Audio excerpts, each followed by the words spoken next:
बिस्मिल्लाहिर्रहमानिर्रहीम। अस्सलाम वालेकुम नाज़रीन इकराम, मैं हूं मखदूम शहाबुद्दीन और आप देख रहे हैं मेरा फेसबुक और यूट्यूब चैनल। उम्मीद करता हूं आप सब लोग बखैर वाफियत होंगे और जहां भी होंगे अपने अहले खाना समेत खुश भी होंगे और महफूज भी। नाज़रीन इकराम, एक मरतबा फिर रिकॉर्ड टूट चुके हैं। ताकतवरों के तमाम तर मंसूबे पाकिस्तान की आवाम नाकाम बनाती जा रही है और फैसला साजों के फैसले इस वक्त अमली जामा पहनने से पहले ही बिल्कुल दबड़दूस हो चुके हैं, क्योंकि कैदी नंबर 804 अटक जेल में बैठे हुए पाबंदे सलासल कोई राब्ता नहीं है, लेकिन वो फिर भी जीत चुका है। इमरान खान को हराने वाले एक मर्तबा फिर हार चुके हैं। और वैसे तो ये उसी दिन हार गए थे जब जिस तरह फराज ने कहा है कि तू वहीं हार गया था मेरे बुज़दिल दुश्मन, मुझसे तनहा के मुकाबिल तेरा लश्कर निकला। जब ये पीडीएम के टोले का पूरा लश्कर एक शख्स को गिराने के लिए निकला, वो वहीं हार गए थे।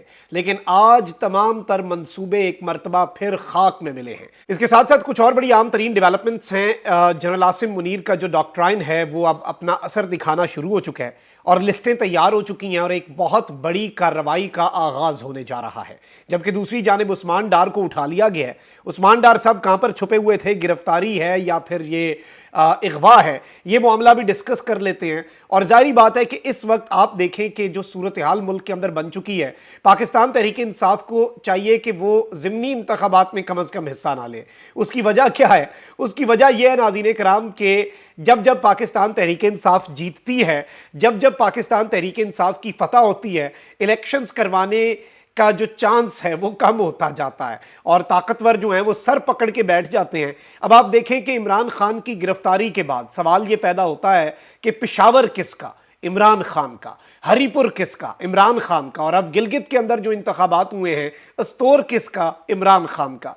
पूरा पाकिस्तान आज भी इमरान खान के साथ है। बैलेट, और बात यह है कि जो धांधली है या धांधला है उसका मार्जिन भी ये अवाम ने बिल्कुल खत्म कर दिया। मतलब कितनी धांधली कर लेंगे, इतने वोट पड़ते हैं, इतनी अवाम निकलती है कि वो मार्जिन भी खत्म हो जाता है। इस सब के अंदर अब आप अंदाजा करें कि मैं आपके सामने डिटेल्स रखता हूं इस इंतखाब की और ये क्यों अहम था, क्यों ये एक रेफरेंडम है, जो ऑपरेशन है रिजीम चेंज उसके खिलाफ इमरान खान साहब जो हैं उनके हक में ये रेफरेंडम किस तरह से है। इसमें ये it is not just a simple election एक सीट के लिए, ये एक पूरा नजरिए की फतह है। वो किस तरह से उस पर भी आते हैं। लेकिन पहले आप इस वक्त बड़ी ना एक कॉम्प्लिकेटेड सी सिचुएशन बन चुकी है। एक जानिब बिलावल भुट्टो जरदारी साहब हैं, दूसरी जानिब आसिफ अली जरदारी साहब हैं। बिलावल भुट्टो कहते हैं कि 90 दिन में इंतखाबात होने चाहिए। जरदारी साहब कह रहे हैं कि जी इंतखाबात आइन के मुताबिक होने चाहिए, हल्का बंदियां जो हैं वो करवा के इलेक्शन कमीशन इंतखाबात करवाए। हमें इलेक्शन कमीशन पर बहुत ज्यादा एतमाद है, चीफ इलेक्शन कमिश्नर बेहतरीन आदमी हैं, इलेक्शन कमीशन के मेंबरान बिल्कुल ठीक हैं। बिलावल लगातार कह रहे हैं कि जी हम 90 दिन में इंतखाबात चाहते हैं।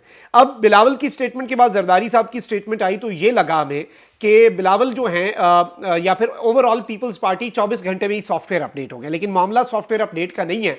और बिलावल ने जो आखिरी बात की थी पार्लियामेंट के सेशन में नवाज शरीफ और जरदारी साहब को मुखातिब करके कि आप लोग किस तरह की सियासत हमारे लिए छोड़ कर जाना चाहते हैं, जो पूरी जिंदगी आपने सियासत की, आप भी चाहते हैं मैं और मरियम वही सियासत करें। उनका मतलब यह था कि क्या हम एस्टैब्लिशमेंट के नीचे ही लगे रहेंगे। अब चेयरमैन पीपल्स पार्टी बिलावल भुट्टो जरदारी ने एक बड़ी दिलचस्प स्टेटमेंट दी है। पहले उनकी स्टेटमेंट, उससे 180 डिग्री डिफरेंट बाप की स्टेटमेंट, अब दोबारा बेटे की स्टेटमेंट। और इन्होंने कहा है कि 90 दिन तो बहुत दूर हैं, 60 दिन में इलेक्शन होने चाहिए थे।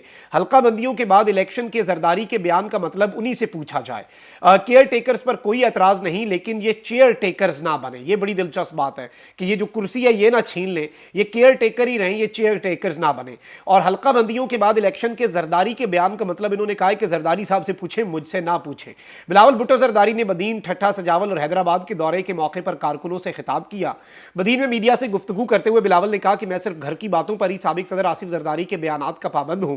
सियासी और आईनी मामलात में पीपल्स पार्टी की सीईसी के फैसलों की पाबंदी लाजमी है। यानी मैं अपने वालिद के बयान की नहीं, बल्कि सीईसी के जो बयानात हैं, सेंट्रल एग्जीक्यूटिव कमेटी, मरकजी मजलिस आमला के बयानात का पाबंद हूं। और जरदारी साहब के जो फैसले हैं उनका मैं घर के मामलात में पाबंद हूं। हल्का बंदियों के बाद इलेक्शन के जरदारी के बयान का मतलब उन्हीं से पूछा जाए। मैं उन्होंने यानी डिसओन कर दिया है आसिफ जरदारी साहब की स्टेटमेंट को और कहा है कि पार्टी اور CEC उसी वही बात कर रही है जो बिलावल भुट्टो कर रहा है, जरदारी साहब अपनी कोई बात कर रहे हैं। इन्होंने कहा कि पाकिस्तान में जब भी ज़रूरत पड़ी तो अवाम ने कुर्बानी दी और अब उनका हक है कि वो पूछें कि अवाम हुकूमत के लिए क्या कर रही है। केयर टेकर्स पर कोई एतराज़ नहीं, लेकिन चेयर टेकर्स ना बने, और मुल्क की मईशत के हवाले से भी बातें की कि इतने गंभीर नहीं है और ये सारी चीज़ें। अच्छा, वहीं दूसरी जानिब पीपल्स पार्टी को एक और बहुत बड़ा धचका मिलने जा रहा है और सिंध में पाकिस्तान पीपल्स पार्टी के खिलाफ इत्तेहाद के लिए सियासी जमातों के राब्ते हुए हैं। जाहिर बात है पीपल्स पार्टी ताकतवरों को आंखें दिखाए और ये कैसे हो जाए कि पीपल्स पार्टी को सिंध की अजारादारी कायम रखने दी जाए। ज़राए के मुताबिक मुस्लिम लीग नून, मुत्तहिदा कौमी movement, grand democratic alliance GDA और जमीयत उलमा इस्लाम JUIFA में मुशावरत जारी है। ज़राए का कहना है कि MKM, GDA और JUI के वफूद की कई मुलाकातों में मुख्तलिफ नुकात पर इत्तफाक हुआ है। ज़राए के मुताबिक पीपल्स पार्टी के खिलाफ सिंध भर में मुश्तरका उम्मीदवार खड़े करने पर इत्तफाक हुआ है और तय पाया है कि जिस हल्के में जिस जमात की अक्सरियत होगी वहां कोई इत्तेहादी अपना उम्मीदवार खड़ा नहीं करेगा।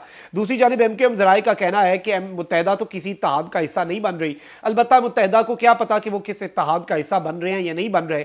ये तो उन्हें अल्टीमेटली बताया जाएगा तो वो कंफर्म कर पाएंगे कि क्या मामला है, क्योंकि मुत्तहिदा ऑब्वियसली आपको भी पता है कि क्या वो अपने फैसले खुद ले सकते हैं। उन्हें जिस दिन बता दिया गया कि इत्तेहाद का हिस्सा बन जाए, वो चुप करके अपने बयानात जो हैं उनसे यू टर्न लेके जो मर्जी वो कहते रहें, वो तो उन्होंने करना ही करना है।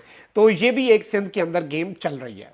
वहीं दूसरी जानिब नाज़रीन इकराम, एक चीज़ बड़ी कंफर्म है कि पाकिस्तान तहरीक इंसाफ जो है उसके खिलाफ क्रैकडाउन जो है वो कम होने का नाम नहीं ले रहा।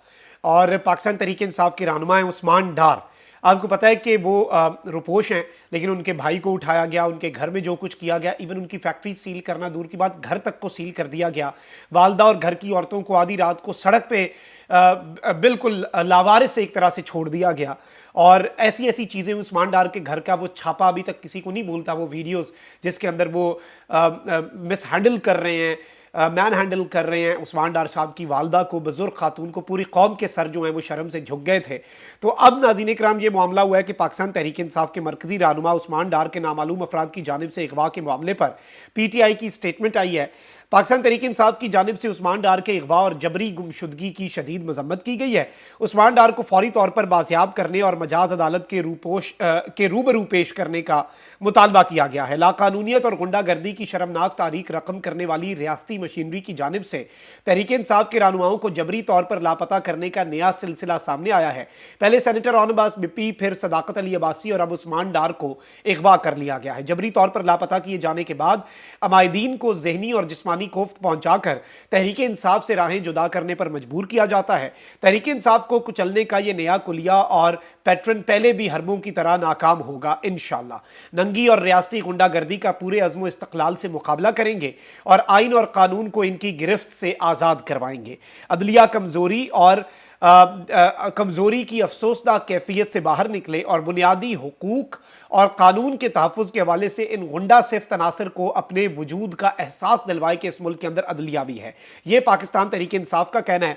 उस्मान डार साहब की वालदा जो हैं उनकी भी स्टेटमेंट आई है कि मेरे बेटे को जो भी उसने जुर्म किया है, सियासी मुकदमात हैं, अदालत के सामने पेश किया जाए, उसके ऊपर केस चलाए जाएँ, लेकिन ये ना किया जाए जो उसके साथ किया जा रहा है, यानी गायब कर देना, अगवा कर लेना, लापता, गिरफ्तार होना एक अलग चीज़ है। अच्छा भाई, दूसरी जानिब गिलगित बल्तिस्तान जो है वहाँ पर आपको पता है कि इमरान खान साहब से वफा करने पर साबिक वज़ीर आला खालिद खुर्शीद जो हैं उन्हें एक जाली डिग्री के केस में नाअहल कर दिया था। वो सीट उनकी खाली हो गई थी और उन्हें इमरान खान से वफा करने की सज़ा दे दी गई थी। लेकिन अवाम किस तरह से ये सब कुछ इसका बदला ले रही है। गिलगित बल्तिस्तान का हल्का है GBLA 13 स्टोर 1। इसकी नशिस्त पर होने वाले ज़िमनी इंतखाब के गैर सरकारी नताइज के मुताबिक पाकिस्तान तहरीक इंसाफ के मोहम्मद खुर्शीद खान, ये खालिद खुर्शीद साहब जो कि नाअहल हुए हैं, उनके वालिद साहब हैं, ये वहाँ पर सबको नाकाम करके कामयाब हो चुके हैं और इन्होंने बरतरी से मैदान मार लिया है। और इस सब के अंदर पोलिंग के लिए लोग जो हैं वो पुरजोश दिखाई दिए। काश्तकारी के सीज़न में तमाम मसरूफियात के बावजूद दूर दराज इलाकों से भी पैदल सफ़र करके वोटर्स अपना हक़ राय दही इस्तेमाल करने के लिए पहुंचे। कई पोलिंग स्टेशन पर वोटर्स ने पोलिंग का अमल सुस्त होने की शिकायत भी की और आप अंदाज़ा कर लें कि अवाम ने एक मरतबा फिर इमरान खान के हक़ में अपना फैसला सुना दिया है। ये कोई छोटी चीज़ नहीं है, ये कोई आम बात नहीं है, ये एक बड़ी डेवलपमेंट है और इस डेवलपमेंट की बहुत ज़्यादा इंपॉर्टेंस है। मैं ज़ाती तौर पे PTI को अब ये मशवरा दूंगा कि ताकतवरों को मज़ीद बौखला के रखने से बेहतर है कि इस तरह के ज़मीनी इंतखाब انتخابات میں آپ حصہ نہ ہی لیں، کیونکہ جب جب پی ٹی آئی جیتتی ہے تو انتخابات کا شاید جو پروسیس ہے وہ آگے سے آگے ہوتا جاتا ہے، کیونکہ سمجھ نہیں آ رہی، عوام تو ڈٹ چکی ہے، عوام تو پیچھے ہٹنے کے لیے تیار نہیں ہے، اور اسی لیے دیر از اے ریزن کہ جو باقی آپشنز ہیں وہ بھی اب ایکسپلور کیے جا رہے ہیں۔ صرف طاقت سے پی ٹی آئی کو نہیں کچلنا، بات چیت سے بھی معاملات حل کیے جائیں، وہی حل ہے۔ دیکھیں عوام جو ہے وہ جو چاہتی ہے اسے عوام کو کرنے دیں، اور بالکل 9 مئی کے واقعات جو ہیں ان کے اوپر تو زیرو ٹالرنس ہونی چاہیے، جو قانون جس نے ہاتھ میں لیا اس کے خلاف کارروائی ہو، انتقامی سیاست نہ ہو، ملک کے اندر سب کو لیول پلینگ فیلڈ دی جائے اور عوام کو ڈیسائیڈ کرنے دیا جائے۔ اس سے اچھی تو آئیڈیل سچویشن جو ہے وہ نہیں ہو سکتی۔ اچھا، اب بہت سی ڈیولپمنٹس اس وقت سامنے آ رہی ہیں، اور جنرل عاصم منیر نے سختی کرنے کا کہا کہ ڈالر سمگلنگ اور دیگر چیزوں کے اوپر، اب اس کے اندر غیر حتمی غیر سرکاری نتائج جو ہیں وہ سختی کے آنا شروع ہو چکے ہیں۔ تازہ ترین نتائج کے مطابق بجلی سپلائی کرنے والی کمپنیوں میں خراب شہرت والے تقریباً 250 افسران کو واپس بلا لیا گیا ہے، اور بغیر سفارش کے 1900 افسران کا تبادلہ ہوا ہے۔ شدید ترین کریک ڈاؤن کا آغاز ہو چکا ہے، صرف 2 دن میں بجلی چوری کے 2000 کیسز پکڑ لیے گئے ہیں، 164 ملین کے جرمانے اور 11 ملین ریکور کروا لیے گئے ہیں، اور اس سب کے اندر یہ بتایا جا رہا ہے کہ اس دفعہ جو پکڑا جائے گا اس کے لیے معافی کے دروازے جو ہیں وہ ہمیشہ ہمیشہ کے لیے بند ہوں گے۔ لیکن اس وقت کچھ ڈیٹیلز ہیں جو کہ بڑی امپورٹنٹ ہیں، اور ذرائع بتا رہے ہیں کہ پاکستان میں جو اس وقت ہو رہا ہے وہ ناقابل یقین ہے، اور ایسا خوفناک آپریشن اس سے پہلے نہ کبھی سنا ہے اور نہ دیکھا ہے۔ ان تمام افراد کا ڈیٹا حاصل کر لیا گیا ہے جو پچھلے سالوں میں ڈالرز کی غیر معمولی خرید کرتے رہے۔ افغان بارڈر بند ہونے سے سمگلنگ کے ٹرکوں کی لائن لگ چکی ہے۔ ایرانی تیل کی سمگلنگ کرنے والوں کی لسٹیں جو ہیں وہ تیار کر لی گئی ہیں۔ ڈالرز کے ذخیرہ اندوزوں پہ چھاپے مارے جا رہے ہیں۔ چینی اور دوسری اشیاء کی غیر قانونی ذخیرہ اندوزی کرنے والوں کے خلاف بڑے چھاپے مار کر مال ریکور کیا جا رہا ہے۔ بڑے ٹیکس چوروں کی لسٹیں بنائی جا چکی ہیں۔ ہنڈی کا کاروبار کرنے والوں پر چھاپے مارے جا رہے ہیں۔ بجلی چوری کرنے والے گرفتار ہو رہے ہیں، اور ملوث سرکاری افسروں کے خلاف ایف آئی آرز کاٹی جا رہی ہیں۔ اور اس سب کے اندر ناظرین کرام یہ ایک بہت بڑا کریک ڈاؤن ہے، مطلب اس آپریشن کو ایک خطرناک آپریشن کہا جائے جو قانون سے انحراف کرتے ہیں ان لوگوں کے لیے، تو یہ ایک بڑی یہ کہنا غلط نہیں ہوگا، اور ظاہری بات ہے کہ اس کے اثرات جو ہیں لسٹیں بن چکی ہیں اور آنے والے دنوں کے اندر۔ لیکن میرا مطالبہ یہی ہے کہ اکراس دی بورڈ احتساب نظر آئے تو پھر مزہ بھی آئے، قانون مکڑی کا وہ جالا نہ بن جائے جس میں حشرات الارض اور چھوٹے موٹے کیڑے مکوڑے پھنس جاتے ہیں اور بڑے حیوان بڑے جانور اس مکڑی کے جالے کو پھاڑ کے نکل جاتے ہیں۔ اگر ایسا نہ ہوا تو حقیقی معنوں میں ملک کی معیشت اور تمام تر چیزیں ٹھیک ہو جائیں گی۔ اپنا بہت خیال رکھیں۔ اللہ نگہبان۔ پاکستان زندہ باد۔